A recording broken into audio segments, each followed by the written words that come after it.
there's a man behind the curtain. In this case, you were right.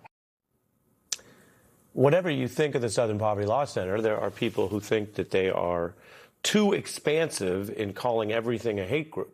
But this is America. You can be wrong, and you can use words to describe other people and groups. But that's their thing, being a kind of a liberal-oriented civil rights group that's against hate groups. To believe Blanche's theory, you have to believe that they actually secretly wanted to support white supremacy, which the New York Times says isn't supported by the evidence. I've got Andrew Weissmann, former FBI general counsel and Mueller prosecutor here. Let's start there, your view of the case legally, and if it doesn't have legal merit, what is it? This has all the hallmarks of being a spectacularly failed indictment, and this is why I say that. It is a speaking indictment where the government presumably is putting its best foot forward, where if it has good evidence and key evidence, you would expect to see it there. And this is what is missing from the core allegations in the indictment. The theory of the fraud that's charged is that the donors to the Southern Poverty Law Center were told that they would be giving money for purposes A, and in fact, that those purposes were not A. In other words, that they were told that this money would not be going to, for instance, doing this sort of undercover work. And in fact, the money was being used to go for this undercover work. Here's the problem. That's not what the indictment alleges, and there's not a single piece of evidence cited for any donor being specifically told the methodology that the Southern Poverty Law Center would engage in. In other words, if there was a fraud, you need to have some specific statement that was told to the Southern Poverty Law Center donors that was then proved to be not just false, but a lie. And here, there isn't even a specific statement that's alleged to be false that was made to a donor. One of the things that you would have expected, Ari, I would have expected, is where's the evidence that any donor has told the government that they were misled, that they were told and given a specific promise as to how their money would be used.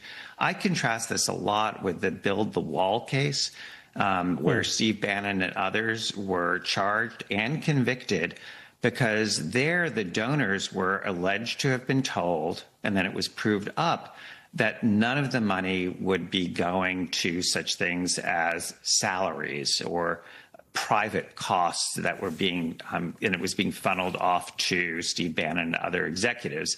And that, in fact, was what the government could show, which was that the donors were told that A, but it was used for not A. That's what's missing here. So I really can't imagine that the government has that proof, but they just somehow forgot to put that into the indictment. And it then raises the question of whether this is animus. Are they out to get a group that they see as lefty? And it's not just lefty. It's lefty, but it's I think it's impossible, in my view, to not view it as not just lefty, but this is a group with a storied reputation in terms of civil rights and defending the black community in this country. Meaning, well, I'm not, since we're lawyers, I'm not saying they're just lefty. I'm saying there are partisans inside the administration who may view them that way. And isn't the better way to handle these debates is with speech in public? If you want to say you don't like that they called some political groups hate groups, and you could see why some folks would object to that, then you debate it out. But it seems like if it's not on the evidence, then it's what? It's anti-speech, anti-freedom, animus to go after them? Yeah, I mean, look, there can be people who on the left, the middle, on the right, who disagree with various groups, including the Southern Poverty Law Center, or agree with certain things they're doing and certain things that they're not doing. That's all fine. That's what happens in this country. That's true of almost every organization. It can be true of any politician, all sorts of things. That doesn't mean that somebody's done something criminal. To bring a criminal case, you have to have proof beyond a reasonable doubt of a crime.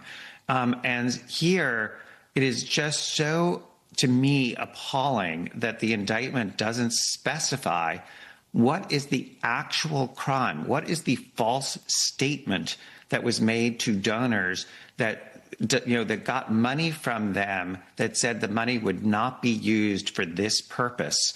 That is what is missing. And as somebody who's been in the department for over 20 years, that's what you do when you are a supervisor overseeing cases like this. You would say, if you were working for me, Ari, I would say, Ari, where's the statement? What is it that you are relying on to prove a criminal case?